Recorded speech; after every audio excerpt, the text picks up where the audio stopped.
కసరత్తును చంద్రబాబు ముమ్మరం చేశారు. ఇందులో భాగంగా ఎమ్మెల్యేలతో బాబు ముఖాముఖి సమావేశమవుతున్నారు.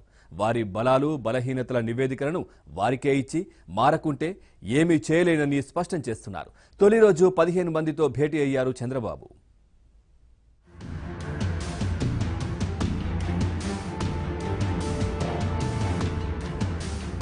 అసెంబ్లీ ఎన్నికల ముందు టీడీపీలో కీలక పరిణామానికి తెరలేచింది. తమ పార్టీ మంత్రులు ఎమ్మెల్యేలతో సీఎం చంద్రబాబు ముఖాముఖి భేటీలకు ఉపక్రమించారు.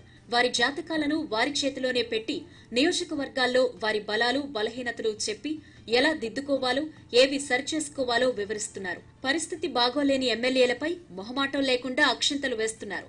ఈ భేటీలను బుధవారం ఆయన ప్రారంభించారు. మొదటి రోజు 15 మందితో మాట్లాడారు. ఇందులో సిద్ధా రాఘవరావు వంటి మంత్రులు కూడా ఉన్నారు.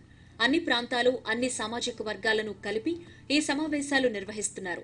బలంగా ఉన్న ఎమ్మెల్యేలు బలహీనంగా ఉన్న ఎమ్మెల్యేలను కలిపి పిలవడం ద్వారా ఎవరికి ఏ సంకేతాలు అందకుండా జాగ్రత్త పడుతున్నారు. ప్రజల్లో పార్టీ శ్రేణుల్లో వారిపై ఉన్న అభిప్రాయం, ప్రజలు పార్టీ వారితో సంబంధాలు, బలాలు బలహీనతలపై ఈ సమాచారం సేకరిస్తున్నారు.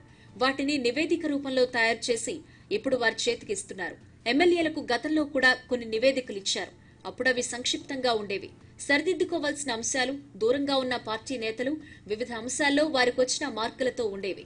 ఈ సమాచారాన్ని ఇప్పుడు మరికొంత విపులంగా ఎమ్మెల్యేల చేతికి ఇవ్వబోతున్నాను అని సోమవారం జరిగిన పార్టీ సమన్వయ కమిటీ సమావేశంలో చంద్రబాబు చెప్పారు.